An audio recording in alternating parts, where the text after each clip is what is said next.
वालेकुम सलाम। ओके भाई, पेज नंबर निकाल लें।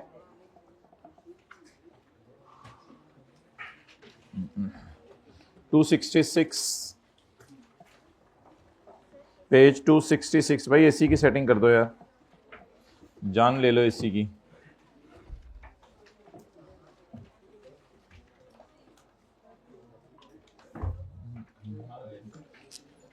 Section 90, transfer of assets. Assets की ट्रांसफर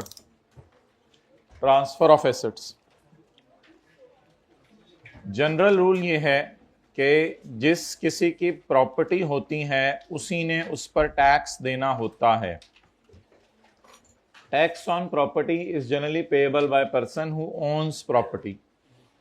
आमतौर पे यही रूल है। जिस बंदे की, हाईलाइट करने की जरूरत नहीं, कुछ करवाना हुआ मैं खुद बताऊंगा। जनरल रूल यही है कि जिस बंदे ने टैक्स देना है उसी ने, जिस बंदे की प्रॉपर्टी है उसी ने उस पर टैक्स देना है। लेकिन समटाइम्स प्रॉपर्टी बांट दी जाती है टैक्स अवॉइडेंस के लिए, टैक्स बचाने के लिए प्रॉपर्टी तकसीम कर दी जाती है, तो किसी को दे दी जाती है। इस अवॉइडेंस की प्रैक्टिस को डिस्करेज करने के लिए कुछ प्रोविजंस बनी है। मिसाल के तौर पर ट्रांसफरर है शेख रशीद साहब और ट्रांसफरी है गामा जो उनका मुलाजिम है। अब इन्होंने अपनी कोई प्रॉपर्टी इसके नाम लगवा दी, हालांकि ये इनका मुलाजिम है। जैसे कई लोग जो है ज़्यादा अमीर होते हैं, अपने मुलाजिमों के अकाउंट में करोड़ों रुपए, अरबों रुपया रखवा देते हैं ताकि ये ना पता चले कि उनके अकाउंट में इतने पैसे पड़े हैं। तो ये ट्रांसफरर है, ये ट्रांसफरी है। तो ट्रांसफरर अगर ट्रांसफरी को चीज़ दे दे तो याद रखिएगा टैक्स इसी को देना पड़ेगा। अब आप ये ना कहिएगा ये हुकूमत को कैसे पता चलेगा ये इसका खादिम था, ये था, वो था। वो तो ज़ाहिर बात है, फिर हुकूमत जब आके पकड़ेगी तो उम्मीद है कि शवाहिद मिल ही जाएंगे कि पकड़ा जाएगा। तो इन बातों में भी ना पड़े कि हुकूमत को कैसे पता चलेगा। बस पता चल गया where property is transferred another person. Another person से कौन मुराद है इधर? Gamma. Where property is transfer to gamma but asset remains the property of. किताबों में हुकूमत के दफातर में तो गामा के नाम है, लेकिन असल में पीछे से किसकी है? क्योंकि जब आप साबित करेंगे गामा ने पैसे दिए तो गामा ने पैसे तो नहीं दिए होंगे। गामा तो इतना कमा ही नहीं सकता कि इतने का प्लॉट खरीदे। तो rental income shall be chargeable in the hand of Sheikh Rashid. Gamma हद होगी, पूरी रात रोते रहे, रात को भी गामा को ही मारना है, हद होगी। तो ट्रांसफरर, तो शेख रशीद इस पर टैक्स देगा क्योंकि उसी की प्रॉपर्टी थी। ठीक है, लिख लें। और ये गामा किसने बोला था? शेख रशीद किसने? अच्छा चलें जल्दी करें। ये एरो खींच के ऊपर ट्रांसफरी लिखें, गामा लिखें। पॉइंट 2 वाला मैं बाद में लिखवाऊंगा आपको। चलें जी, लिख लिया, आगे चलें।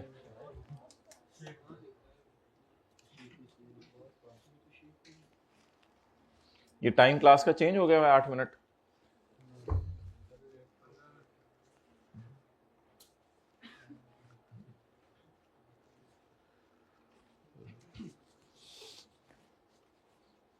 कोसों दूर रखा करें मोबाइल को अपने से, घर में भी क्लास में भी। आप पहली रो में हो, मोबाइल आखिरी रो में हो। ठीक है, फिर अगले दिन होगा ही नहीं, ये सही है। वैसे आगे चले। Revocable transfer. रिवोकेबल भाई हो गया ना, बस करें। Revocable transfer. रिवोकेबल ट्रांसफर क्या होती है? कैंसलेबल या नॉन कैंसलेबल? कैंसलेबल।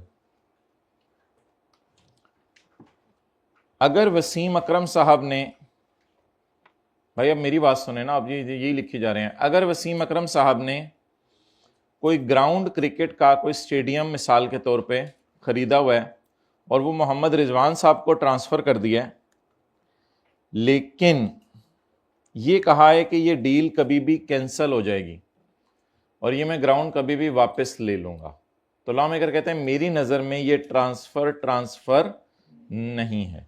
पढ़ें। If transfer is revocable, property income will be the income of transferor.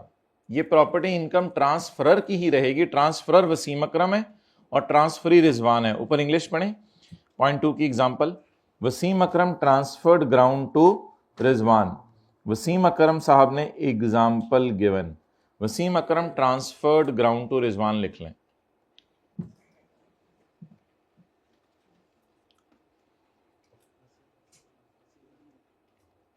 तो इनकम किसकी रहेगी? ट्रांसफरर की।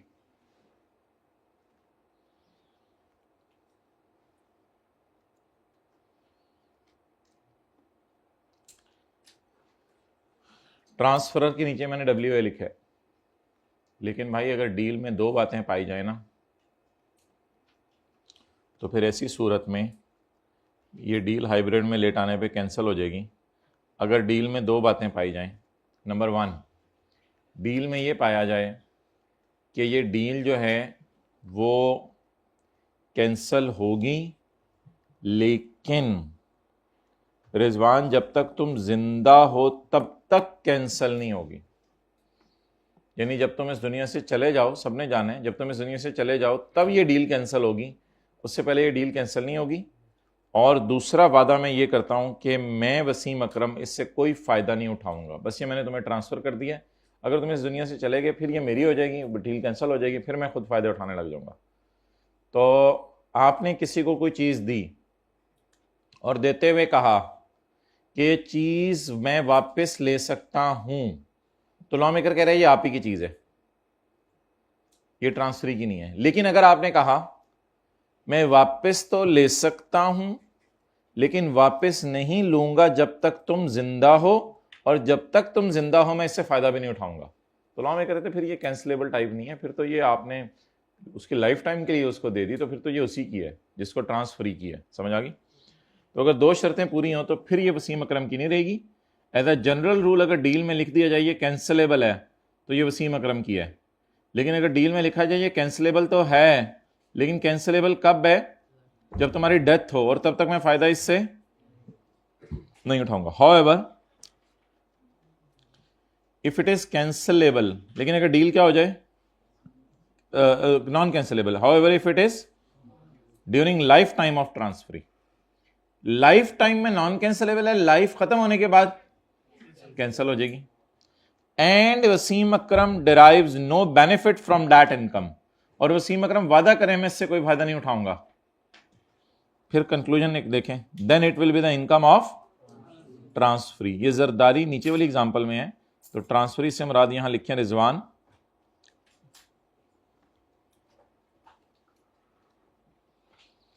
और ट्रांसफरर से मुराद यहां लिखे Wasim Akram. Please conclude the things, hybrid में लेट आने पे please conclude the things. Number 1, अगर कैंसिलेबल है तो वसीम अकरम की है, और अगर कैंसिलेबल है लेकिन उसकी लाइफ में कैंसिलेबल नहीं है, वसीम अकरम की नहीं, रिजवान की लाइफ में कैंसिलेबल नहीं है, उस दौरान नॉन कैंसिलेबल है, और वसीम अकरम वादा करे कि मैं इससे कोई फ़ायदा नहीं उठाऊंगा, इसका मतलब है ये ज़मीन उसने उसी को दे दी है, फिर ये रिजवान की है।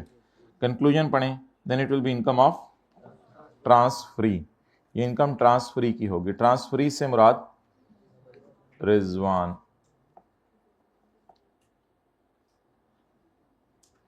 अच्छा,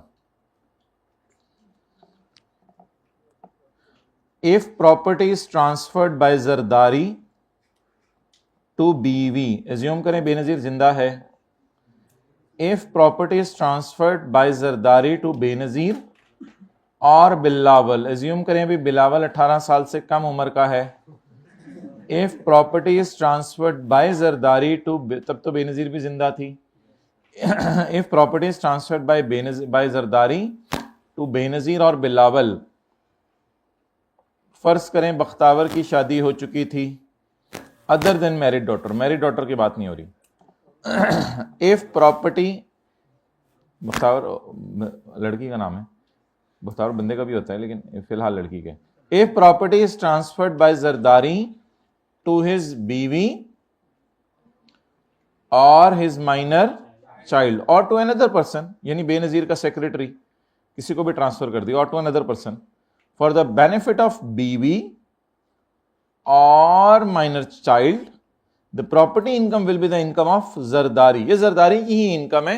ये आपने बीवी बच्चों के नाम ऐसे ही लगवाई है इन चक्करों में ना, बीवी के नाम लगा दिया, बच्चे के नाम लगा दिया, तेरी प्रॉपर्टी है। लेकिन अगर बेनजीर ने पैसे देके खरीदी है आपसे, वो फिर और बात है, वो फिर बेनजीर की है। However, in case transfer is for adequate consideration, मुनासिब प्राइस देके खरीदी है, ये नहीं कि 1-2 रुपए देके खरीद ली हो या लाख 2 लाख लेके खरीद रही हो। प्रॉपर्टी की एडिक्वेट कंसिडरेशन ये होती है जितना मार्केट में तकरीबन उतने पैसे देके खरीदी है। या बेनजीर ने कहा है तुम्हारे रास्ते जुदा, मेरे रास्ते जुदा, हम अब जुदा होते हैं, तो जरदारी ने कहा ठीक है मैं तुम्हें 3 दफा। अच्छा, point B, so in connection with an agreement to live part, तुम सिंध, तुम्हें लाहौर, तुम जर्मनी, तुम्हें यूरोप, तुम इंग्लैंड, तुम्हें हॉलैंड, अगर इस तरह का एग्रीमेंट हो गया है तो in connection with an agreement to live part, तुम इछरे, तुम्हें ठोकर, अगर इस तरह का कोई एग्रीमेंट हो गया है, तुम कॉलेज में रूम 1 में, तुम्हें रूम 3 में, लिव पार्ट यही होता है और क्या होता है, तो then it will be the income of Benazir. फिर ये इनकम बेनजीर की होगी, फिर इस पे एतराज नहीं।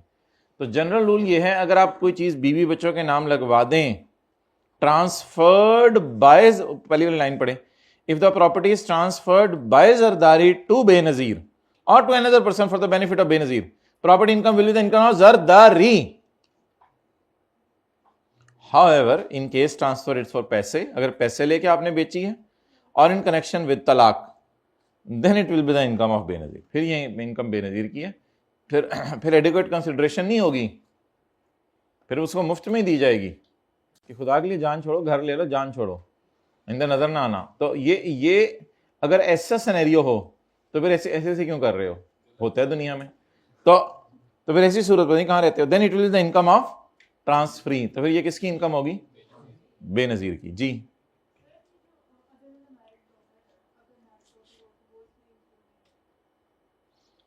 हाँ, उसको आप प्रॉपर्टी दे सकते हैं, उसको कोई मसला नहीं, वो फिर मैरिड डॉटर की ही होगी। मैरिड डॉटर को अगर आप फ्री में दे दें तो वो उसी की होगी, फिर मैरिड डॉटर की होगी। अदर देन मैरिड डॉटर का ये मतलब है ना कि अगर उसको फ्री में दे दें, जहेज में दे दें, कुछ दे दें, तो वो उसी की होगी, उसमें कोई टेंशन नहीं फिर। ओके,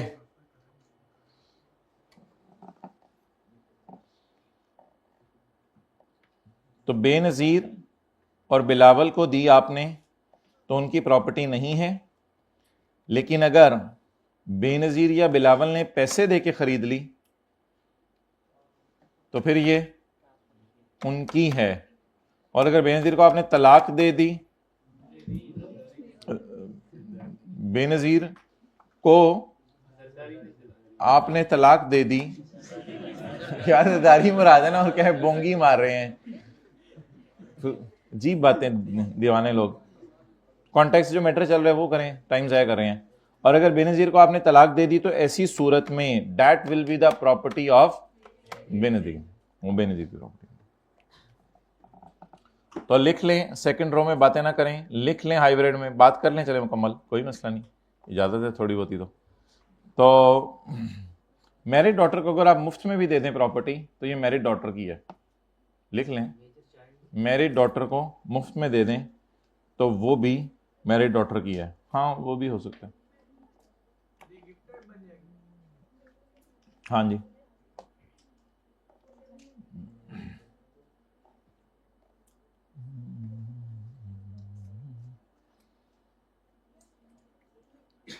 जल्दी जल्दी पूछें, सवाल आगे चले फिर। क्या नहीं, डॉटर अगर मैरिड डॉटर को अगर आपने दे दी तो ये फिर उसी की प्रॉपर्टी है, और अगर वो मेजर चाइल्ड है तो भी उसी की प्रॉपर्टी है फिर ये।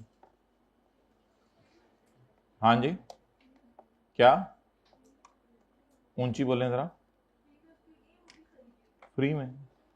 अच्छा जी, पॉइंट 4, इफ द प्रॉपर्टीज अच्छा, अब इसमें एक पॉइंट होता था कि लोग ये करते थे कि एडिक्वेट कंसिडरेशन ले लेते थे बेगम से। तो उसमें फ़र्ज़ करें जरदारी बेनज़ीर को प्रॉपर्टी बेचने लगा तो इन्होंने सोचा कि एडिक्वेट कंसिडरेशन क्यों नहीं चाहिए, तो बेनज़ीर जो है वो अपने पर्स में से 10 करोड़ रुपए निकालने लगी। फ़र्ज़ करें वो 10 करोड़ नहीं थे, तो उसने जरदारी से कहा जाकर मुझे ज़रा 10 करोड़ देना। उसने कहा चलो मेरे से ले लो। 10 करोड़ उसने जरदारी से लिए और जरदारी से लेके वही थोड़ी देर बाद 10 करोड़ जरदारी को दे दिए। तो लॉ मेकर ने कहा ये की हो रहा है, ये क्या हो रहा है, जाने दो यार, ये तो एडिक्वेट कंसिडरेशन नहीं थी ना, कि तुम्हारे पास पैसे नहीं है तो उसी से पैसे लेके जिसकी प्रॉपर्टी है उसी को दे रहे हो। मैं पागल बनाया हुआ तुम लोगों ने मुझे। तो if the property is acquired by Benazir, if the property is acquired by Benazir with the funds of Zardari, ले तो बेनज़ीर ही है लेकिन प्रॉपर्टी, लेकिन वो दराज में से परस में से पैसे जरदारी के निकाल के उसको दे रही है कि ये तुम्हारे परस में पैसे पड़े हुए हैं, ये मैंने निकालनी है, ये अपनी प्रॉपर्टी की मद में जाके अपने बैंक अकाउंट में रखवा दो। If the property is acquired by Benazir with the funds of Zardari, it will not be a transfer made for adequate consideration.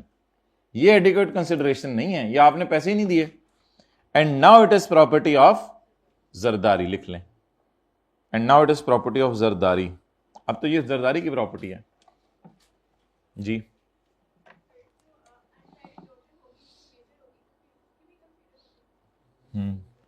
अच्छा जी, फुल स्टॉप, आगे बढ़े।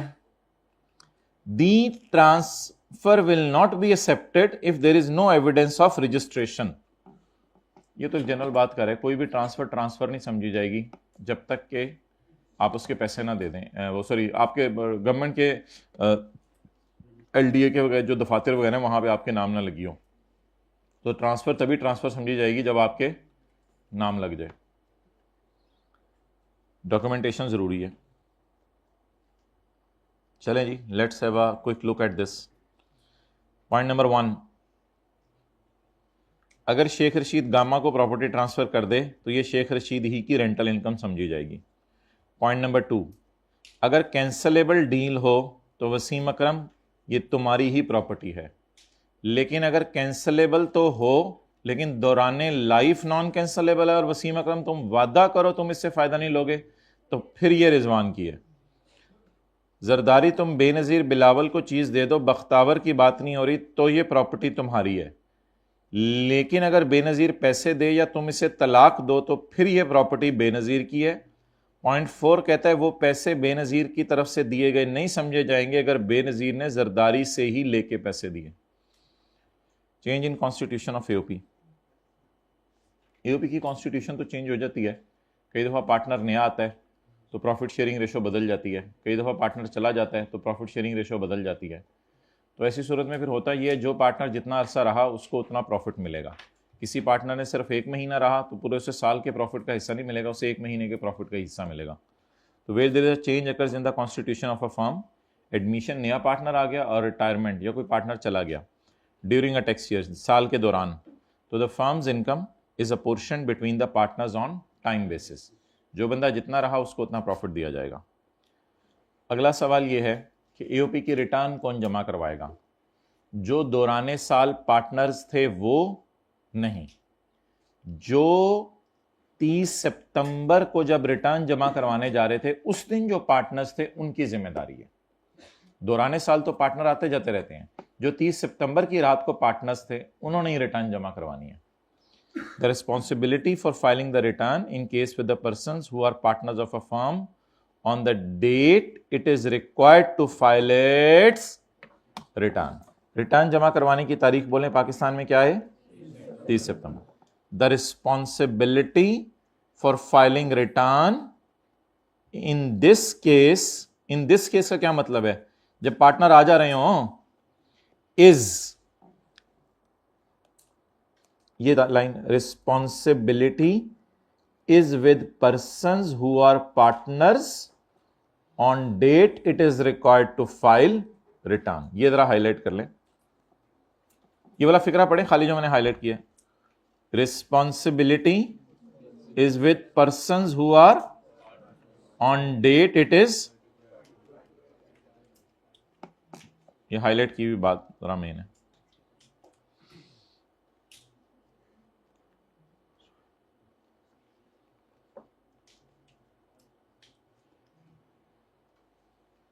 वेयर एन AOP डिसॉल्व्स का क्या मतलब है? बंद हो गई। और डिसकंटिन्यूज बिजनेस, या अपना बिजनेस बंद कर दे तो इसका टैक्स किससे लिया जाएगा?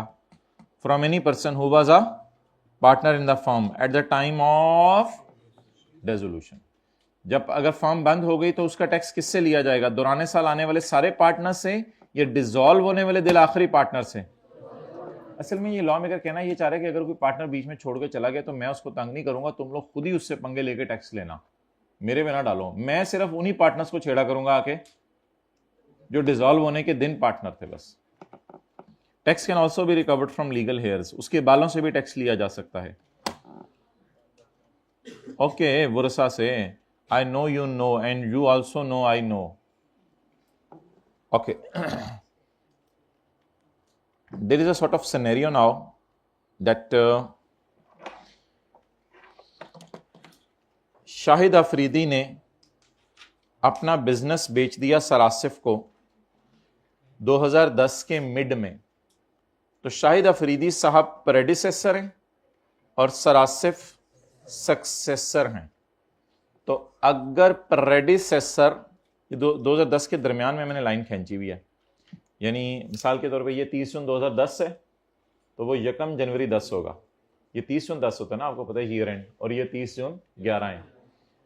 तो दौराने साल येलो वाले पोर्शन पे टैक्स देना 6 महीने की जिम्मेदारी होगी शाहिद अफरीदी की, और ग्रीन वाले पोर्शन पे टैक्स देना जिम्मेदारी होगी सरासिफ की।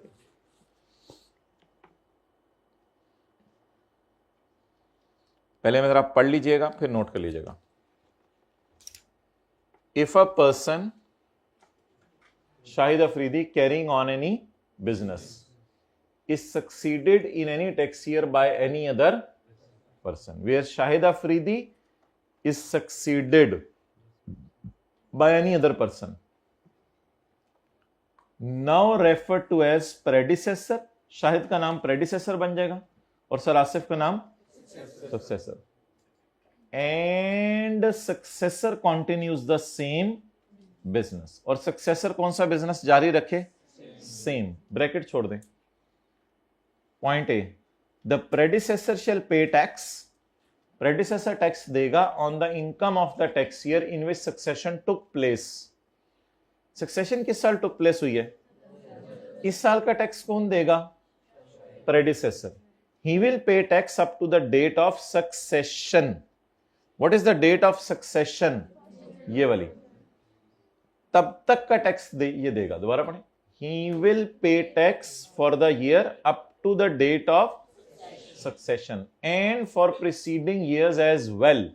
2009 का भी, 8 का भी, 7 का भी, and for preceding years as well। preceding years से मुराद 2009, 2008 इनका टैक्स भी देगा। and successor shall pay the tax for that tax year after the date of succession। चलें आप नोट कर लें, उधर शाहिद लिख लें, इधर सरासिफ लिख लें, और उधर सरासिफ।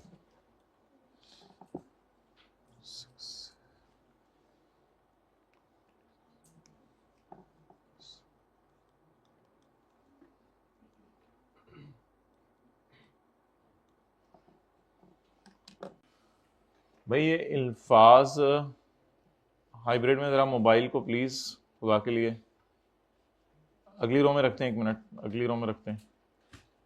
शुक्रिया, याद से ले जाइएगा। अच्छा, अब मेरे भाई ये ना नाम इसलिए ये बिलावल टाइप और ये सारे बोले जा रहे हैं ताकि जरा मिसाल जल्दी समझ आ जाए, वरना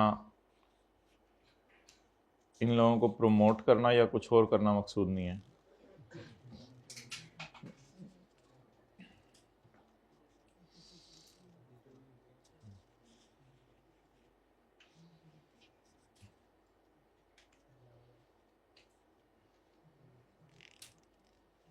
okay,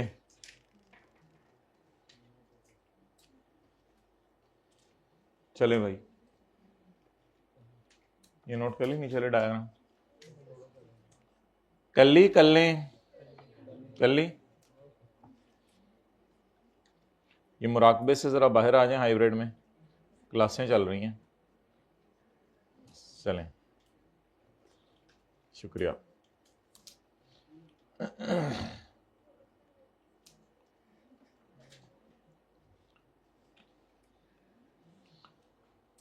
if a person carrying on any business, Shahid Afridi, is succeeded in a year by Sir Asif and successor continues the same business, और successor क्या करे, same business continue करे, the Sir Asif shall, sorry, the Shahid Afridi shall pay tax in the year in which succession took place, लेकिन obviously he will pay the tax up to the date of succession. Up to the date of succession बड़ा important लफ्ज़ है यहाँ, and for preceding years as well. And the successor shall pay the tax after the date of succession. जब predecessor ना मिल रहा हो, the tax will be paid by Sir Asif. Yellow वाला भी, ग्रीन वाला तो देना ही इन्होंने था ना, येलो वाला भी. Where predecessor cannot be found, the tax will be paid by Sir Asif. फिर ना लेते हैं इनसे बिजनेस अगर ये मसले थे तो. एक minute, successor will pay tax for the year up to the date of succession. Successor up to the date of succession का भी टैक्स देगा बेचारा येलो वाला, and for और प्रीसीडिंग ईयर्स का भी देगा. लेकिन ऑब्वियसली इसको अगर मैं सर्कल करूं तो मसला बस ये वाला हो गया था, वरना हमने सरासे पे क्यों इतना लोड डालना है, ऑलरेडी उन पे इतना लोड है, तो ये मसला हो गया था. Predecessor can not be found, इसका हल लॉ मेकर ने पेश किया है कि फिर सारा येलो वाला टैक्स सरासिफ दे. आगे पढ़ें. And where tax can not be recovered from predecessor, जहां प्रेडिसेसर मिल तो रहा हो, प्रेडिसेसर मिल तो रहा हो लेकिन वो कहे कि भाई अब मुझे बेच के टैक्स ले लो, मेरे पास तो कुछ नहीं है यार, मैं तो डूब गया हूं, तो लॉसेस आ रहे थे, बिजनेस इनको बेचा है, मेरे बैंक अकाउंट में कुछ नहीं, मेरी दराज में कुछ नहीं, आप पीछे पड़े हैं, कहते हैं नहीं दे सकता मैं टैक्स, क्या करना है, मेरी जान ले लो फिर. अब उसके पास पैसे हैं ही नहीं, कहां से टैक्स दे वो. Where tax can not be recovered, मिल रहा है बंदा लेकिन हम उससे निकालें क्या. Where tax can not be recovered from predecessor, तो इट शिल बी रिकवर, फिर दोबारा सरासी को पकड़ लें, ठीक है, इट विल रिकवर सक्सेसर. हाँ, successor will be entitled to recover it from predecessor. Successor फिर बाद में जब शाहिद अफरीदी की थोड़े हालात बेहतर हो तो उनसे जाके ले ले, वो इनका आपस का मामला, कहते हैं उसमें मैं नहीं पढ़ूंगा, वो जाके करना करे, मुझे फारग करो जल्दी, मेरा टैक्स दो मुझे, खत्म करो बात, हुकूमत कह रही है, मैंने और बड़े काम करने हैं. तो दो सिनेरियोज हैं. सिनेरियो वन, शाहिद अफरीदी मिल ही नहीं रहा. ये हाइब्रिड में लास्ट रो में कौन से मुराकबे हो रहे हैं इधर क्लास में बैठ के, it's not a class of मुराकबा प्लीज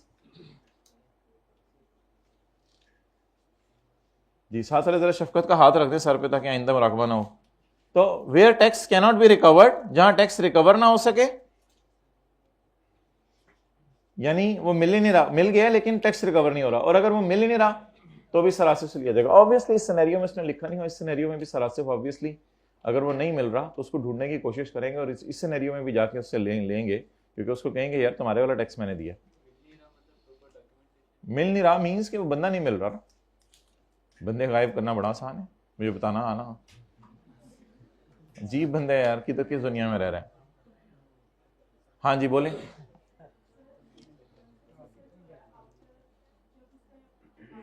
जब उसने, हाँ जी, उसके बाद से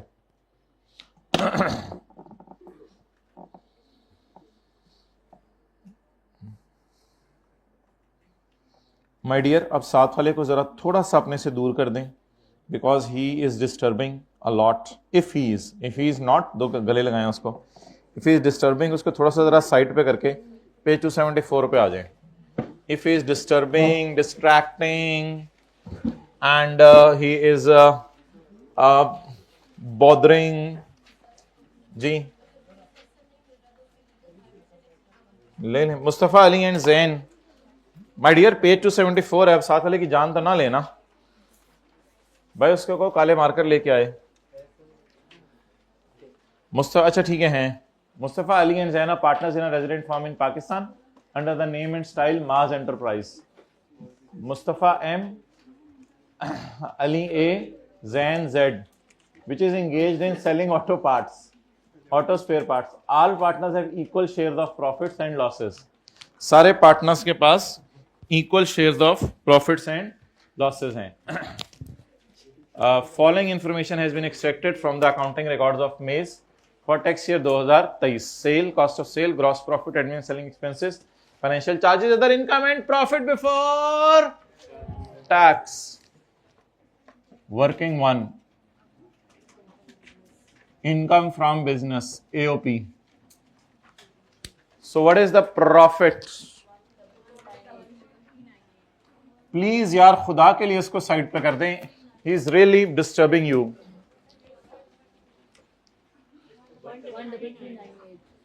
13398. अपना कैलकुलेटर, अपनी बुक, अपना रजिस्टर, अपनी बॉल पॉइंट, अपना हाइलाइटर, दूसरे का दिमाग. Additional information.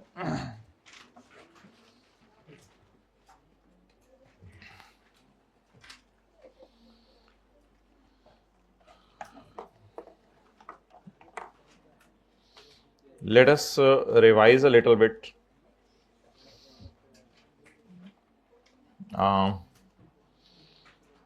So chapter 8 is there. My dear, कल नया चैप्टर शुरू होगा.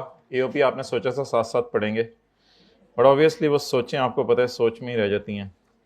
और सर जाने दें, आपको पता नहीं, मैं साथ साथ याद कर रहा हूँ. ये किसी और को कहें आप. अल्हम्दुलिल्लाह ये मेरे मसले नहीं हैं. अच्छा जी, कभी आप सड़क पे चलते हुए मेरे से पूछ लें, मैं आपको वहाँ भी सुना दूंगा. पता नहीं किसकी बातें करते हैं, आपके साथ साथ याद नहीं करा. कम से कम हम तो वो नहीं हैं.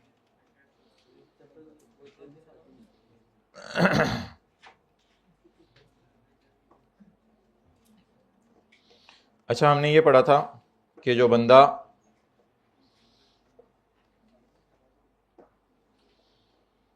कैश अकाउंटिंग यूज कर रहा होगा वो प्राइम कॉस्ट पे भी स्टॉक को रख सकता है, एब्जॉर्प्शन पे भी. और जो बंदा एक्रूअल अकाउंटिंग यूज कर रहा होगा, ब्लू मार्कर से मैंने किया है, उसके पास सिर्फ एक ही मेथड है, एब्जॉर्प्शन. तो कैश वाले के लिए दोनों अलाउड है और एक्रूअल वाले के लिए एब्जॉर्प्शन अलाउड है. The above accounts have been prepared on cash basis. ऊपर वाले अकाउंट कैश बेसिस पे बनाए गए हैं. And stock has been valued on prime cost method. और स्टॉक किस पे वैल्यू किया गया है? Prime cost. तो कॉस्ट ऑफ सेल में जो स्टॉक पड़ा हुआ है वो किस पे है? Prime cost. Opening stock plus purchases minus closing stock. ये stock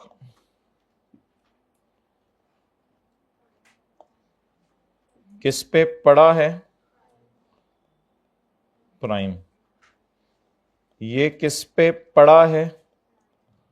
prime. Note it down.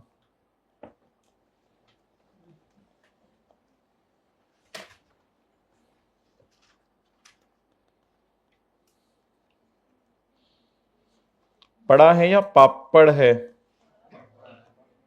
पड़ा है.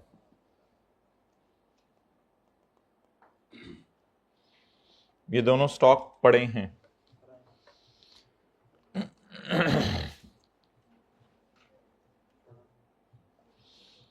The above accounts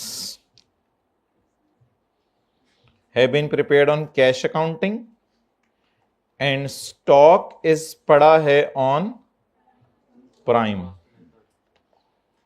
हाँ ठीक है, कैश अकाउंटिंग में प्राइम पे पढ़े तो इसमें क्या परेशानी वाली बात है? मैंने समझा है तुम गलत बात बता रहे हो. अल्हम्दुलिल्लाह कैश बेसिस पे प्राइम पे पड़ा हुआ है. हाँ, बड़ी बात बताई. पढ़ाई प्राइम पे होना चाहिए था. ये एब्जॉर्प्शन पे भी पड़ा होता तो कोई मसला नहीं.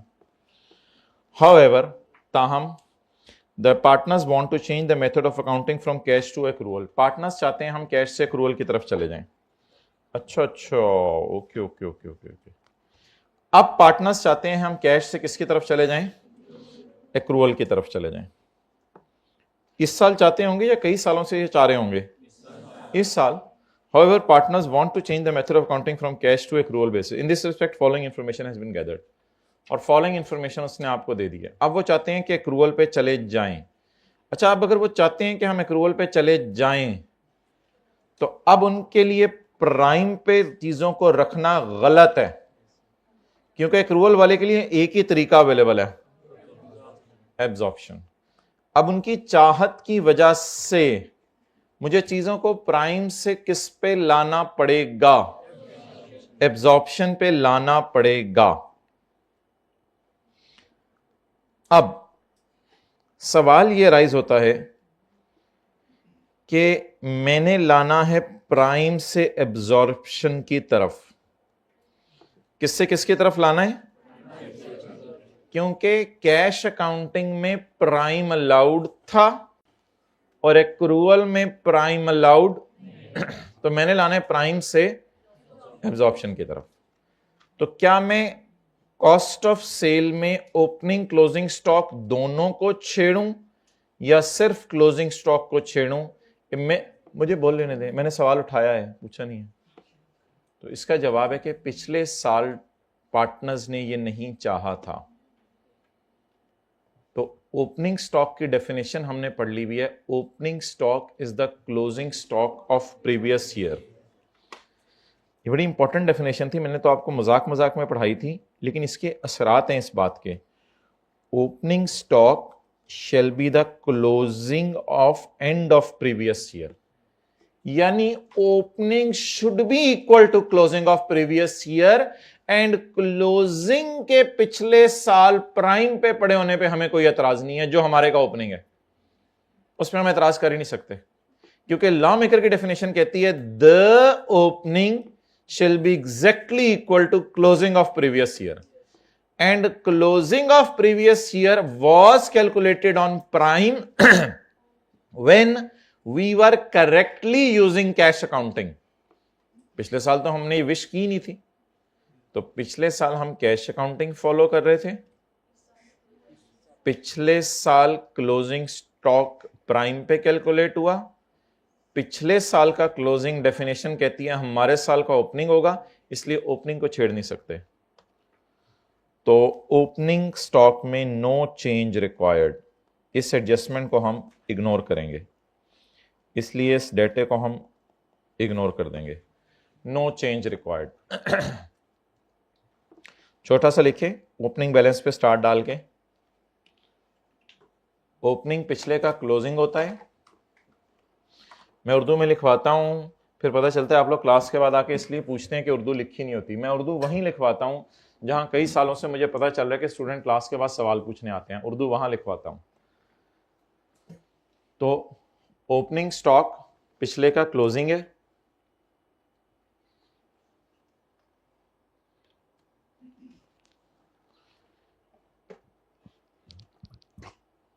और पिछले का क्लोजिंग अगर प्राइम पे पड़ा है और पिछले का क्लोजिंग अगर प्राइम पे पड़ा है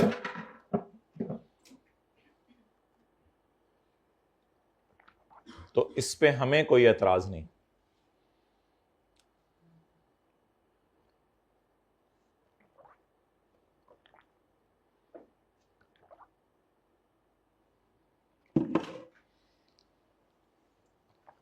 क्योंकि पिछले साल कैश अकाउंटिंग फॉलो हो रही थी।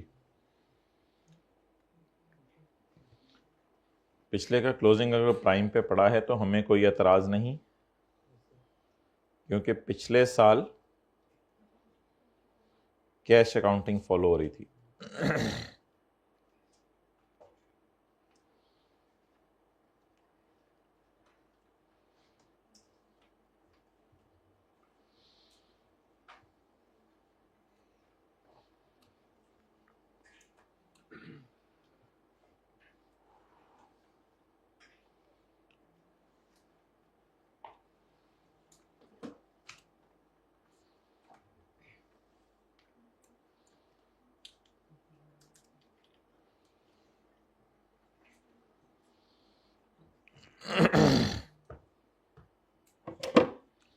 ओके, चलें जी आगे। अब क्लोजिंग को छेड़ना है। क्लोजिंग को किस से किस पे लेके जाने?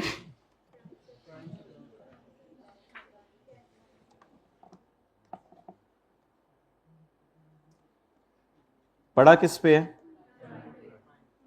प्राइम पे। एब्जॉर्प्शन पर ले जाएं। और इसको डोंट टच, इसको मत छेड़ें और एब्जॉर्प्शन पर ले जाएं। तो पड़ा किस पे है? प्राइम पे। ले किस पे जाएं? एब्जॉर्प्शन पे।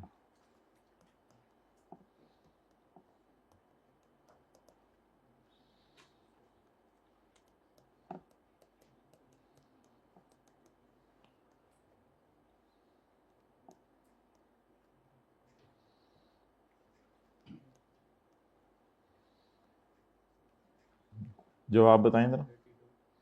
32 माय डियर। प्रॉफिट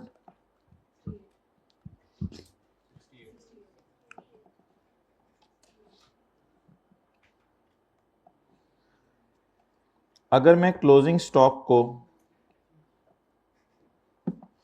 बढ़ाना चाह रहा हूं देखें बढ़ रहे हैं ना। अगर मैं क्लोजिंग, इधर मुझे ना बताएं कितने से बढ़ रहा है, मैं आपसे एक वैसे सवाल पूछ रहा हूं। अगर मैं क्लोजिंग स्टॉक को बढ़ाता हूं, मिसाल के तौर पे से मैं 13 कर देता हूं, तो इससे ओवरऑल सवाल पर क्या फर्क पड़ेगा?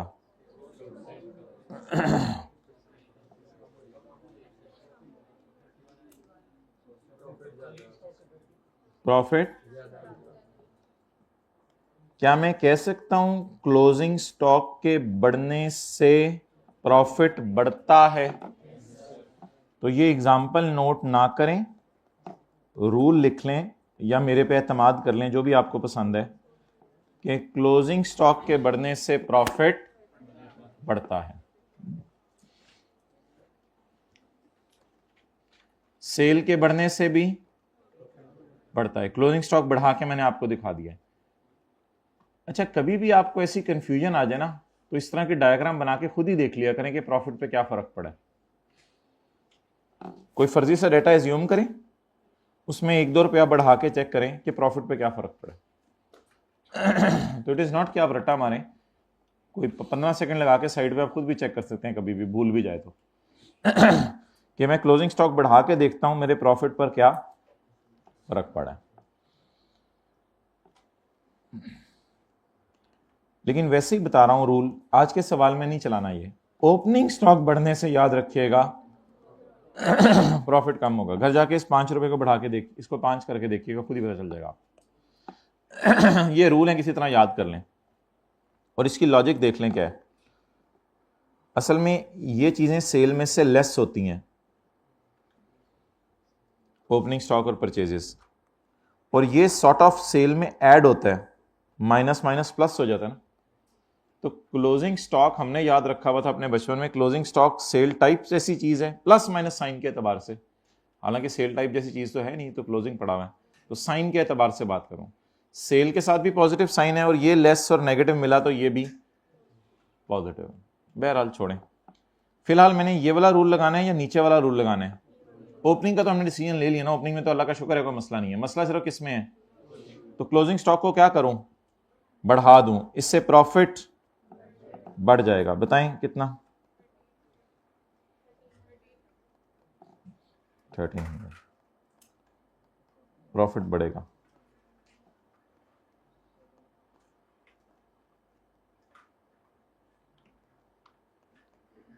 स्टॉक 1300 से बढ़ा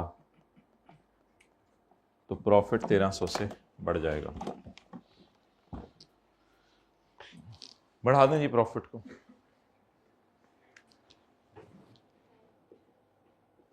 इंक्रीज इन क्लोजिंग स्टॉक, बोले निकलवाएं एग्जामिनर को। -70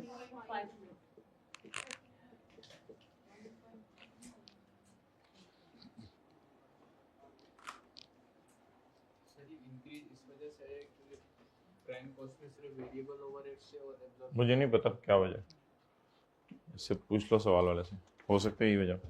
अच्छा जी,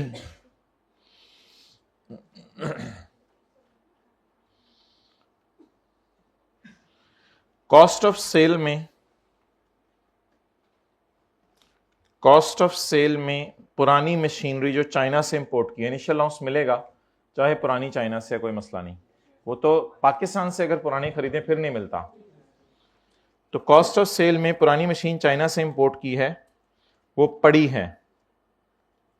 अच्छा आगे ना पढ़ा करें, पहले मुझे बता दें खर्चों में पड़ी कितनी है। क्या मशीन की कॉस्ट खर्चों में पड़ी होनी चाहिए?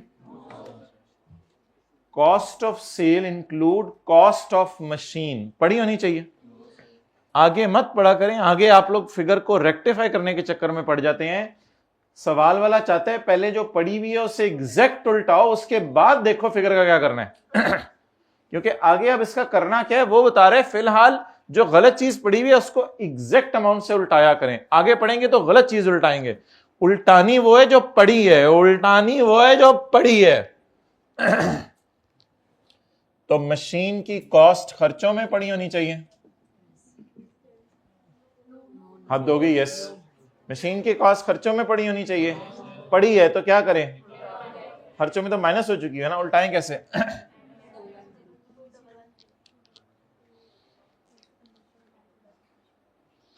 ये फिगर्स खुदा के लिए उनको जरा उधर उधर करके लिख लें फिगर्स को।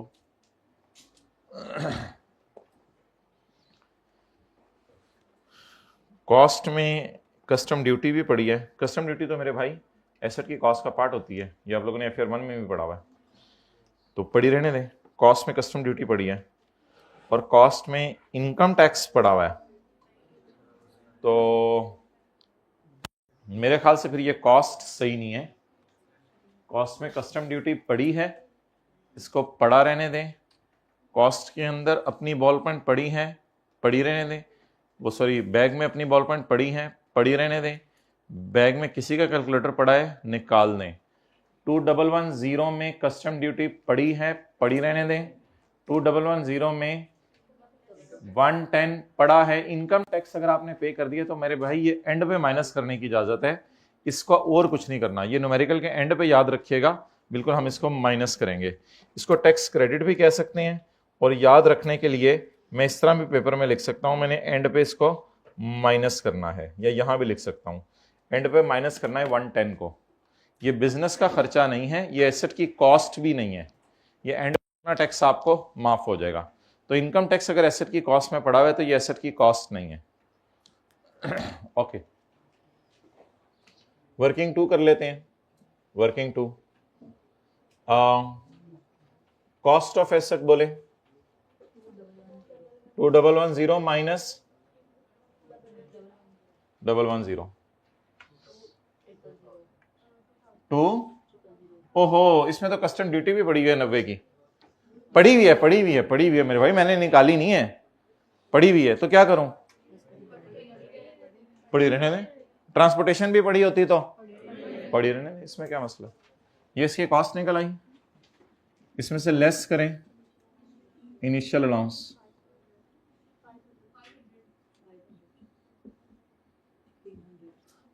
इसमें से माइनस करें tax depreciation.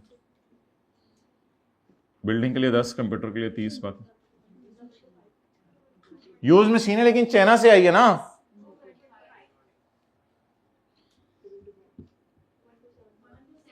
whatever the BB may be, I don't need BB right now.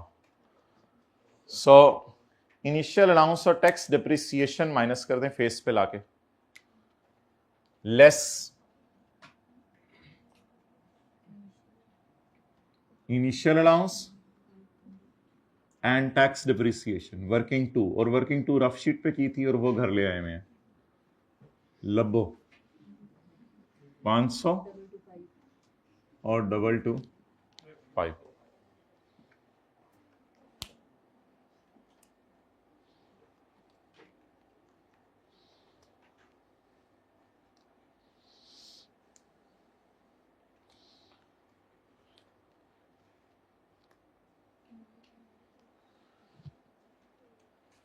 अच्छा, गलती अब लोग क्या करते हैं? गलती लोग ये करते हैं कि अगली वाली लाइन पहले पढ़ लेते हैं और फिर 2000 की फिगर निकाल के उल्टाते भी इधर से 2000 ही हैं, हालांकि इट्स अ ब्लंडर। उल्टाना 2000 नहीं है। इसमें देखें अब डीप डाउन जाके हो क्या रहा है, इधर देखें, ये मैं 2000 उल्टा रहा हूं और 2000 उल्टा के उसकी डेप्रिसिएशन लेके जा रहा हूं और 110 उल्टा रहा हूं टैक्स। वो मैं उल्टाने के बाद उसको फेस पे जाके माइनस करूंगा। लेकिन मैंने कहा इस तरह सोचने की जरूरत नहीं है, सोचना सिंपल तरीके से। कैसे? पड़ा कितने? 211, बस उसको उल्टा दें। आगे करना क्या है वो फुल स्टॉप के बाद वो खुद बताएगा, वो आसान काम है। चले आगे। 3,80,000 होटल को दिए ईद मिलन पार्टी का। कोई नहीं, हमने पढ़ा था एंटरटेनमेंट में एम्प्लॉयज वगैरह की मीटिंग्स हो सकती हैं, उनको खाना खिला सकते हैं, गैदरिंग्स भी हो सकती हैं। एंटरटेनमेंट का नॉर्मल खर्चा, खैर है फैमिलीज बुला लिया है तो कोई मसला नहीं, कस्टमर्स भी बुला ली, फैमिलीज का हल्का फुल्का एतराज हो सकता है लेकिन वो भी कोई खैर है, तो ये खर्चा अलाउड है। ईद मिलन पार्टी, मिलन, तो गले मिल रहे हैं आपस में, तो ये ईद मिलन पार्टी इज अलाउड। दोबारा माइनस कर दें, इग्नोर कर दें। नेक्स्ट,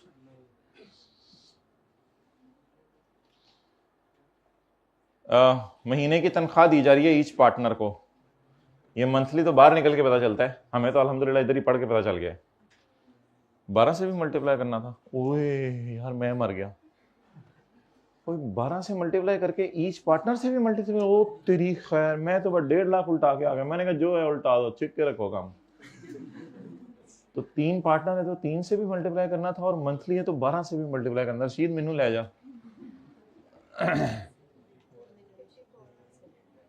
सैलरी किसकी? कौन कौन? मुस्तफा, अली और जैन जी। कितनी? 1.5 लाख जरा 12, 1800, 1800, 1800, 1,500। ये तीनों पार्टनर्स की सैलरी एड बैक कर दी। ये बिजनेस का खर्चा नहीं है। सेक्शन 21 के जे में ये पड़ा था, 21 के जोकर में। आगे चलें।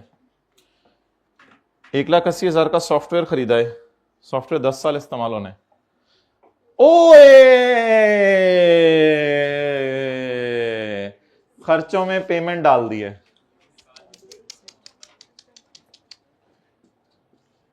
कितना? 1,80,000 और माइनस कर दें इसकी अमोर्टाइजेशन, टैक्स अमोर्टाइजेशन। कॉस्ट बोले 180, लाइफ 10। कैलकुलेटर पकड़े। जनवरी में दिन गिने 31, फरवरी में 28, मार्च में 31 माय डियर, अप्रैल में 30, मई में 31, जून में 30 इज इक्वल टू का बटन दबा दें 181। इंटेंजिबल्स की amortisation number of days base पे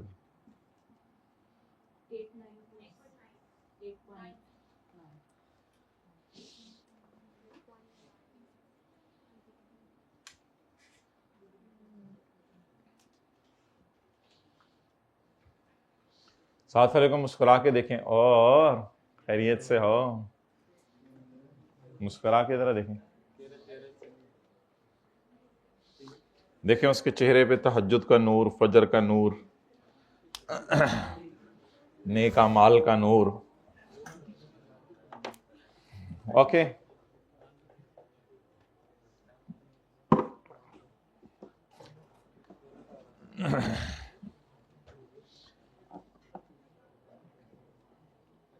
अच्छा जी,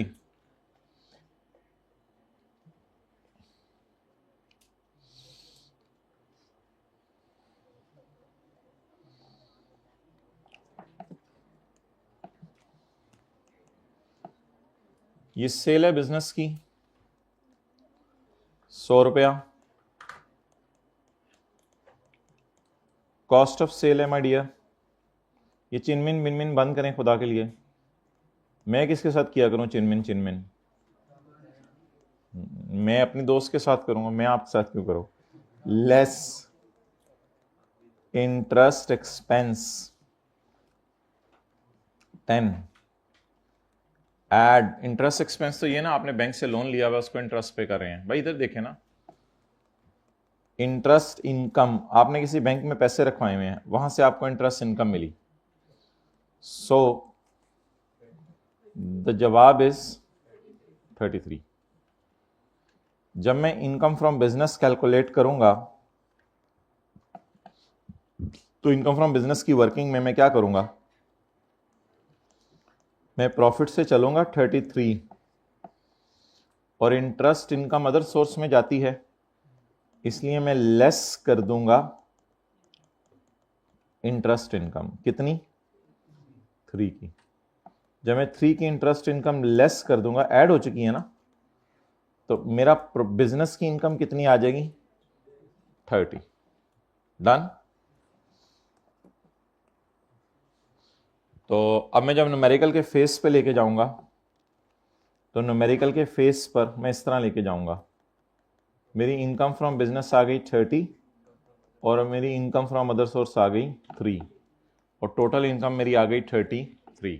अब ये other source final tax regime है, नॉर्मल टैक्स रिजीम है, ये अलग बहस है, ये भी हम जाके देख लेंगे अदर सोर्स के चैप्टर में। अच्छा, तो ये क्वेश्चन है और ये वर्किंग है और ये इसका सॉल्यूशन है। ओके, लेकिन अगर पेपर में वो ऐसे कह दे कि मेरे बिजनेस की सेल है 100 और कॉस्ट ऑफ सेल है 60, इंटरेस्ट एक्सपेंस तो कोई अलग चीज नहीं होती, ये तो बिजनेस का नॉर्मल खर्चा होता है, इसको तो कुछ नहीं करना होता, इंटरेस्ट इनकम को उल्टाना होता है।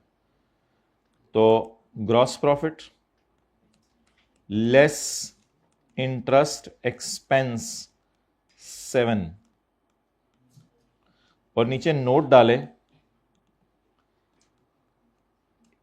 नीचे नोट डाले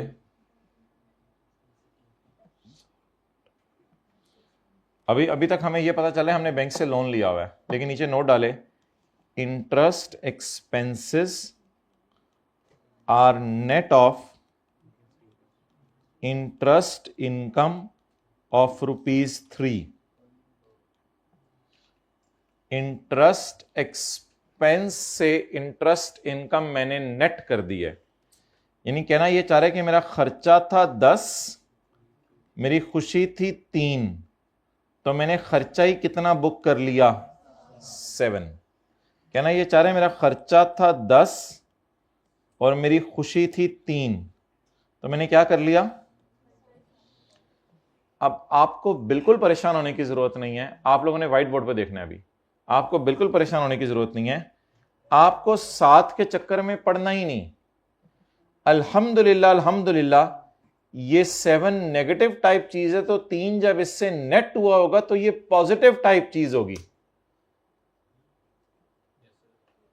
7 में 3 शामिल तो नहीं है ना, 7 में 3 क्या हो चुका हुआ है, नेट हो चुका हुआ है। इसका मतलब है अगर मैं कहूं सेल रिटर्न में, सेल रिटर्न सेल में नेट हो चुकी है, तो सेल पॉजिटिव टाइप चीज है, सेल रिटर्न नेगेटिव टाइप चीज है।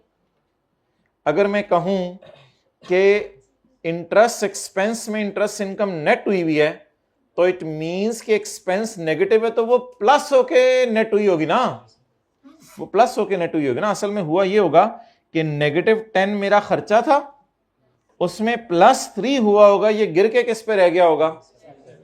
तो इससे कोई फर्क नहीं पड़ता कि इसने नीचे साइंस मार दी, खर्चों में इनकम नेट हुई हुई है, अल्हम्दुलिल्लाह 33 तक पहुंचते हुए तो एडी हुई हुई है ना, ये मैं कहना चाह रहा हूं।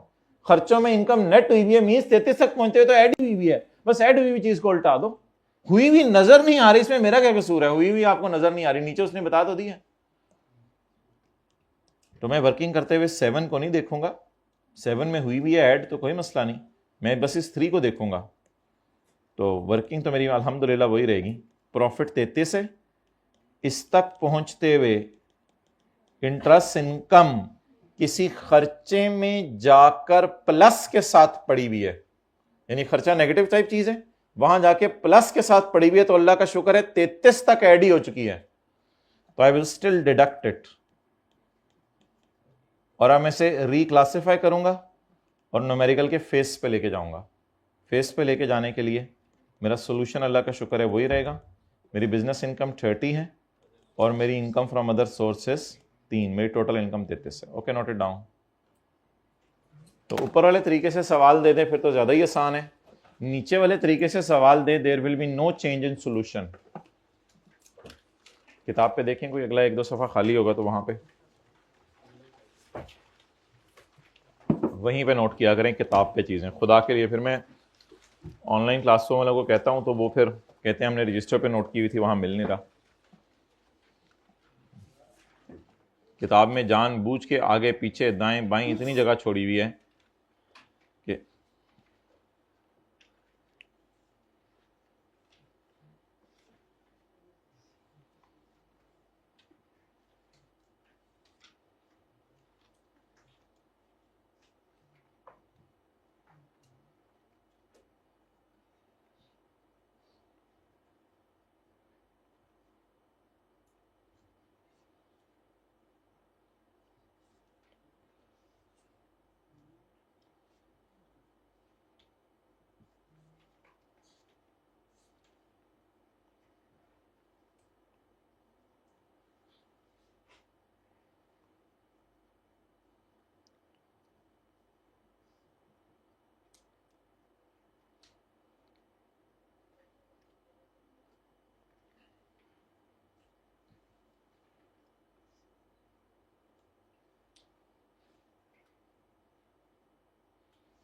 ओके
चलें जी। अच्छा, खर्चे किस टाइप की चीज़ है? नेगेटिव टाइप चीज़ है ना। तो अगर उसमें कोई चीज़ नेट हुई हुई है, ऐड हुई होगी ना, तो फिर प्रॉफिट तक पहुंचते भी ऐड ही हुई है। तो अल्लाह का शुक्र है अगर नेट हो गई है तो इसमें टेंशन वाली क्या बात है। 33 तक तो बोल देना, शर्मा क्यों रहे हैं बबलू? ये कौन सी तुम लोग की शादी हो रही है, शर्मा क्यों रहे हो? 33 तक क्या है, ऐड हुई है। गलत ही बोलेंगे ना, बोल दें। बोलेंगे तो सीखेंगे, सीखेंगे तो बोलेंगे।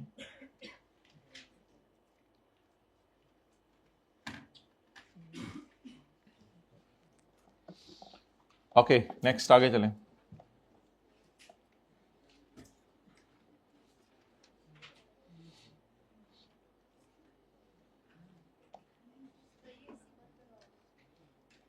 भाई एसी बंद कर दें यार, पढ़ें जी।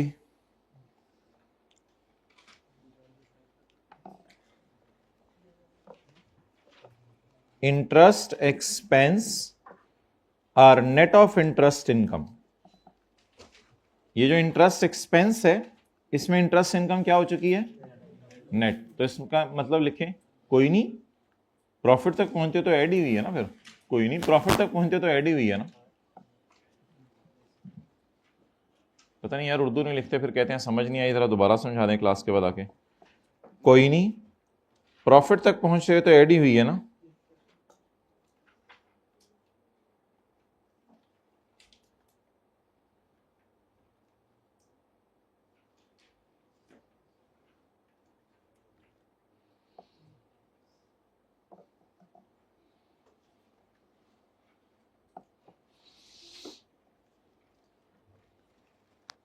इंटरेस्ट एक्सपेंस और net of interest income of 340।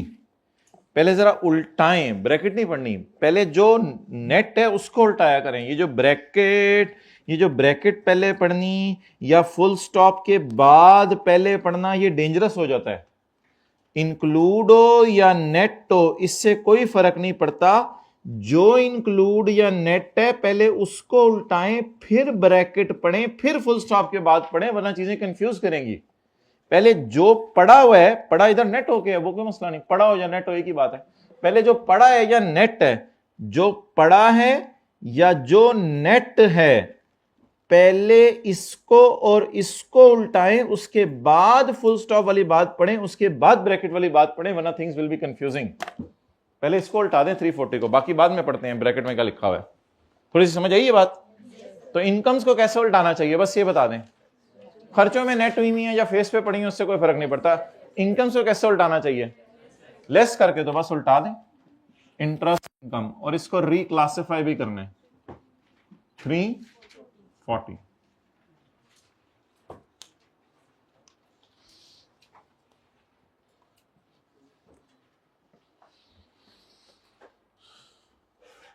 Okay my dear, अभी तस्वीर ना खींचे ना, पूरा सवाल हो लेने,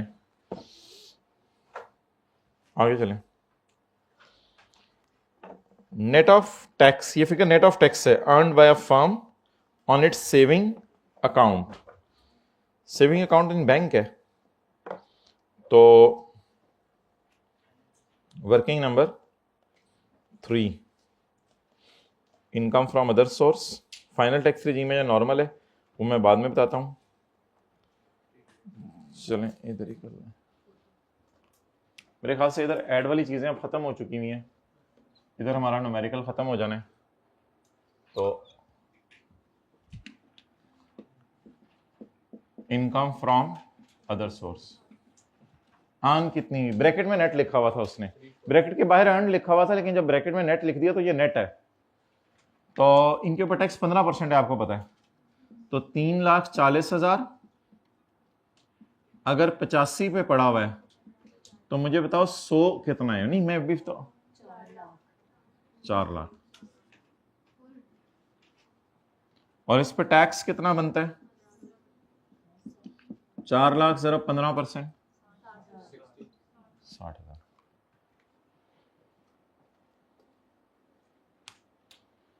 अब देखना है कि ये फाइनल टैक्स रिजीम है या normal tax regime.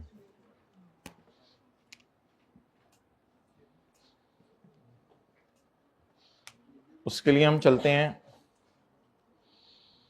Income from other source के चैप्टर में। कौन सा चैप्टर है? 11।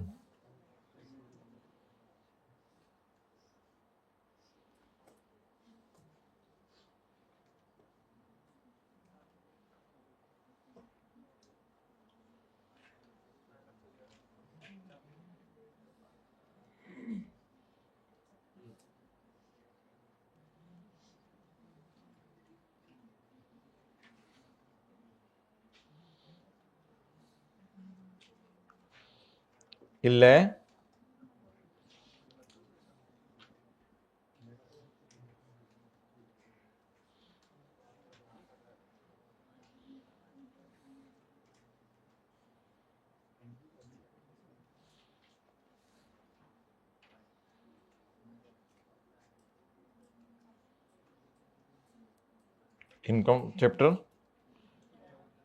11।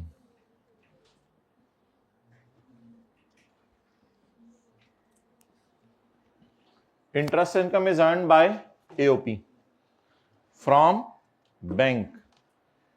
4 lakh is less than 50 lakh up to 50 lakh, therefore final regime. अगर आपको ये सेक्शन 7B के डायग्राम आप लोगों ने नहीं तस्वीर खींची हुई तो आप ये खींच सकते हैं।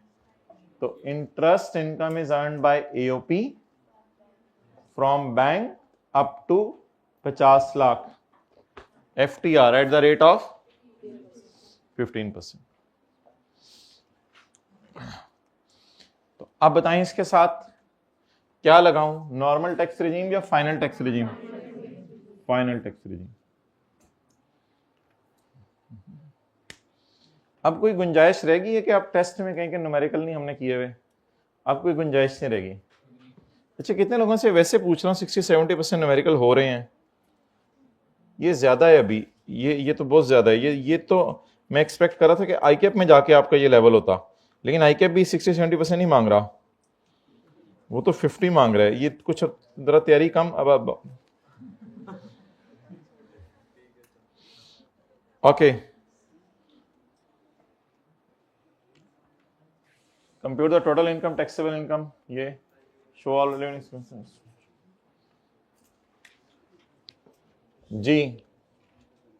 माज enterprise, AOP, income and tax there on, tax year 2023 या X3 23, income from business 21314, 21 million. ये तो सरचार्ज भी आ जाने।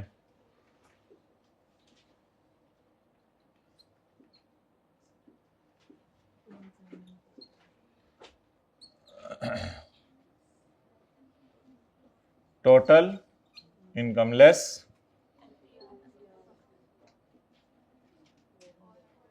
हमेशा की तरह निकाल रहे हो मुझे।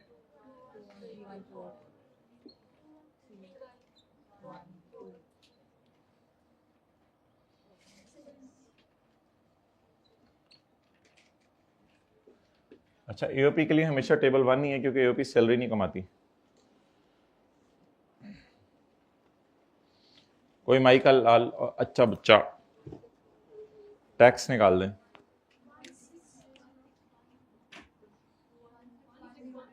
वन 1610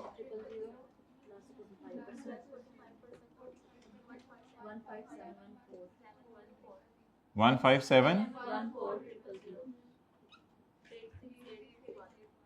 86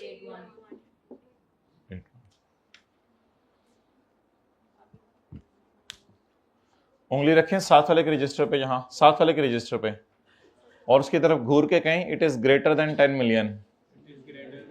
ये क्या घूरना जिसमें मुस्कुराहटें छुपी हुई हैं? हाँ, घूरना भी नहीं आता। तो it is greater than 10 million. So sir पे चार्ज लगाएं साथ वाले के, सर पे चार्ज एट 10%। 86 को दीवानगी में इस पे ना 10% लगा दीजिएगा। 9 इधर आ जाएगा, 8 जमा 6 14, 14 का 4 जमा 1 5 आ जाएगा, फिर एक ऊपर जाएगा 9549।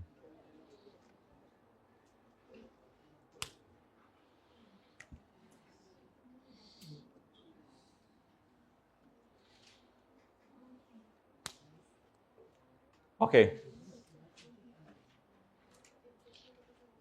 आगे अब चैरिटी वगैरह का tax credit, foreign tax credit है, चैरिटी वाला टैक्स क्रेडिट है, सिक्योरिटीज और इमूवेबल प्रॉपर्टी के डिस्पोजल है, फाइनल टैक्स रिजीम का टैक्स है, एड टैक्स ऑन एफटीआर। ये फिगर कहां से आई थी? वर्किंग 1 से, ये वर्किंग 2 से, ये भी वर्किंग 3 से, ये वर्किंग 3 से आई थी। 60 लेस टैक्स ऑन एफटीआर 110 110 110।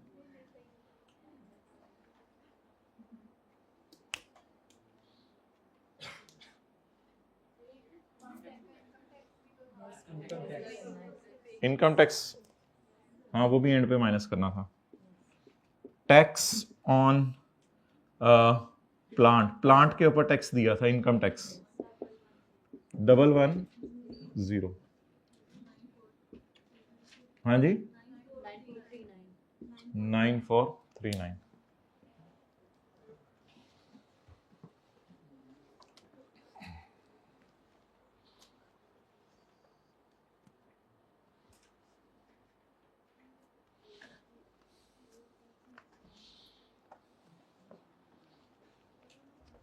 ये इनाम दे दें इनको।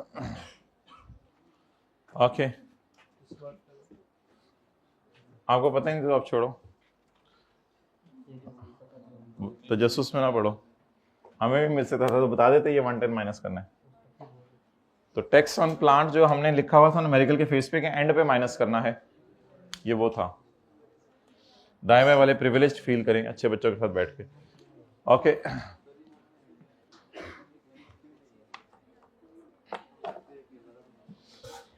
क्या कह रहे हैं? अच्छा पता नहीं, फिर ले लो, ये लो 20 रुपए ले लो। ओके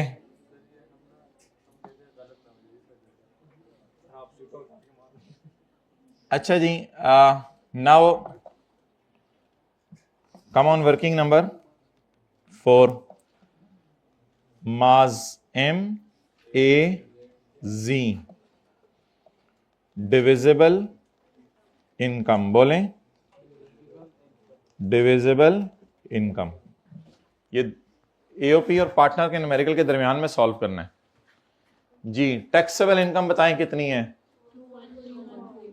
इसको कहां ले जाएं, तकसीम करने, इसको कहां ले जाएं, 21314। पार्टनर की पूछ रहे नीचे, पता नहीं किस पिंड से आए हैं आप, मैंने आपको मारने हैं।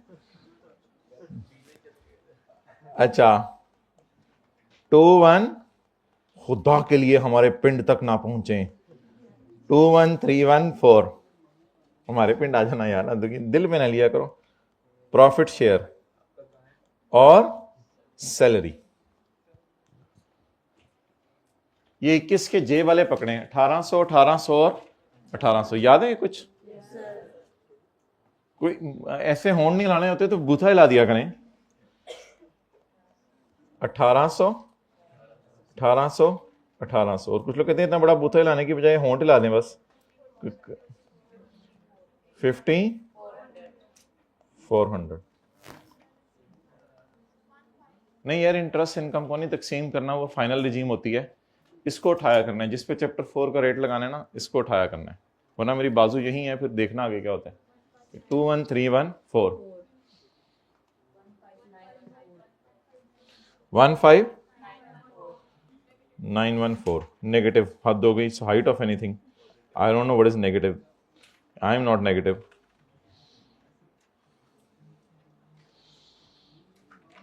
इक्वल शेयर्स 1/3 1/3 एंड 1/3 जी, 1/3 1/3 1/3। सबका निकालने की जरूरत नहीं है, सिर्फ जैन का चाहिए मुझे।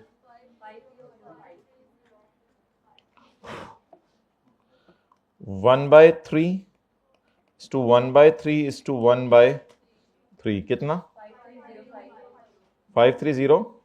कोई नहीं, राउंड की वजह से 1-2 रुपए का फर्क आएगा, उसकी खैर है। 7105। ये घर जाके आप लोग निकाल लीजिएगा अगर आप लोगों ने निकालना होगा, ये आपको और आपके घर वालों का मामला है। आई कैप ने इसके कोई नंबर नहीं रखे उन्हें, तो बस जैन की इंफॉर्मेशन चाहिए थी।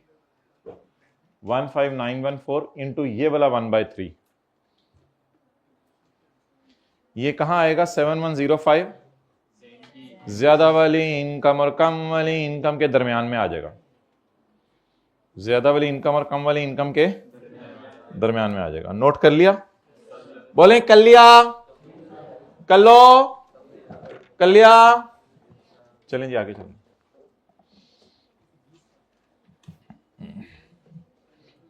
My dear, how many hours you will take to note it up? Note it down. Besides shares of income, Jain ने आपको ये डेटा दिया है, तो working number 5, income from salary किसकी? जैन की। मंथली सैलरी 2 लाख ज़रब 12, 20, 3.5 लाख मेडिकल का खर्चा है उसका और उसके फैमिली मेंबर्स का, तो हम एज्यूम करेंगे एज पर टर्म्स है। पेपर में बेहतर एजम्पशन दे आएंगे एज पर टर्म्स है। तो मेडिकल फैसिलिटी और रीइंबर्समेंट अगर एज पर टर्म्स हो तो वो क्या होती हैं? माफ होती है। मेडिकल रीइंबर्समेंट पेपर में लिखेंगे एज्यूमिंग एज पर टर्म्स, इसको माफ कर देंगे। आपको याद है 5 सिनेरियोस थे, इलाज की सहूलत दे रहा है या लगा बंदा मेडिकल अलाउंस दे रहा है, इलाज की सहूलत भी दे रहा है, अलाउंस भी दे रहा है। 5 सिनेरियोस थे। 31 मार्च 23 को उसने गाड़ी खरीदी है। अगर उसने खरीदी है तो एम्प्लॉयर ने प्रॉपर्टी ट्रांसफर की है। किसी को रूल याद आ रहा हो प्रॉपर्टी ट्रांसफर करने का? Fair market value of property minus amount paid by employ to employer. उसने खरीदी है मींस एम्प्लॉयर ट्रांसफर्ड। उसने खरीदी है 110.8 की और मार्केट में वो थी 2.5 लाख की,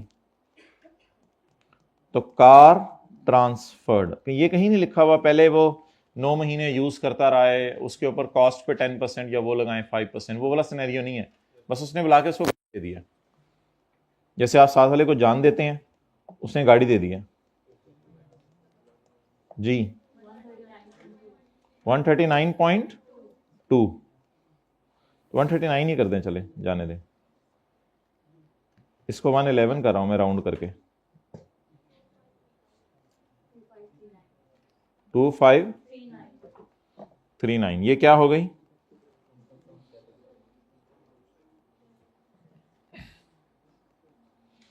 जैन की income from salary 39, taxable income 2539, add share from, चाती मारेंगे। चाती होती है जल्दी से मार के आ जाना। हम चाती मारने जा रहे हैं, चाती चाती चाती चाती चाती, मारे मारे मारे चाती। किस किस ने चाती मारी? चातियां मारने आते हैं।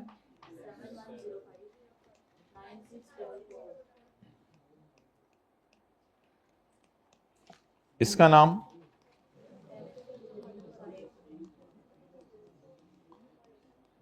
Taxable income for rate. तो थोड़ा थोड़ा समझ आ रहा है क्या कर रहे हैं हम?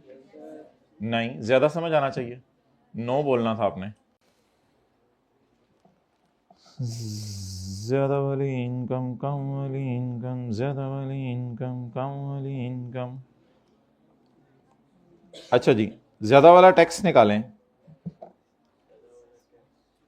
यार यहां ना अब एक काम करना है माय डियर, यहां पे काम करना है। 9644 पर 75% लगाना है।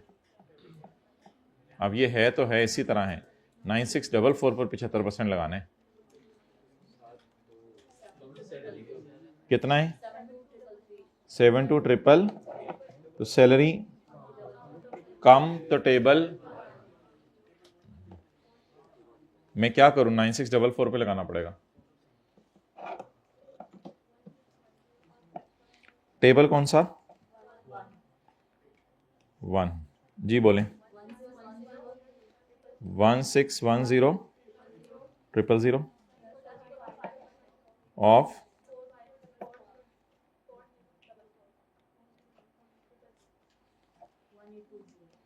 1820। इसको अंदर क्यों रखा है मैंने 1820 को? अच्छा टोन को अपनी सेम रखा करें माय डियर प्लीज। इसकी प्रैक्टिस मैंने करवानी है किसी तरह आपकी। 3430 प्लीज। ये जरा अब टोन को क्या करें? जुर्माना रख दें इस पे टोन चेंज करने पे? देखिए आपके घर वाले, दफ्तर वाले, जिन दो आपके दोस्त आपसे कंफर्टेबल फील करें आपके पास बैठ के।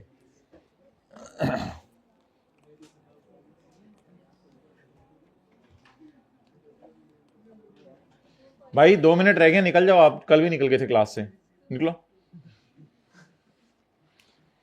जरा 2539 903 9045 नहीं, कितने? मैं टोन चेक कर रहा था, मैं कौन सा आप ज्यादा वाली इनकम पे ज्यादा वाला टैक्स, कम वाली इनकम पे कम वाला टैक्स, चपेट वाली इनकम पे थप्पड़ वाला टैक्स, ज्यादा वाली इनकम पे कम वाली इनकम पे। ये न्यूमेरिकल अगर मैं ना कराता तो आधा हो जाना था पेपर में, आधा तकरीबन ज्यादा हो जाना। कितने लोगों का ज्यादा हो जाना था? ये जरा क्लास के बाद आइएगा। हाइब्रिड में भाई साथ वाले के सर पे आज शफकत का हाथ रखें, बहुत जबरदस्त किस्म का, पांचों उंगलियां समेत, पांचों उंगलियां समेत। और अब आप भी रखें उसके सर पे, एक ट्रायंगल सा बने, आप उसके सर पे, वो आपके सर पे, इसी तरह रखे रखे दरवाजे तक पहुंचना है। Time starts now. दरवाजे तक पहुंचना है माय डियर, इस तरह।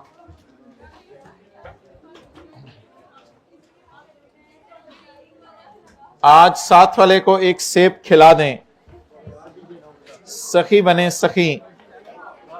बिस्किट, चाय, आर्टिफिशियल चीजों से बचें।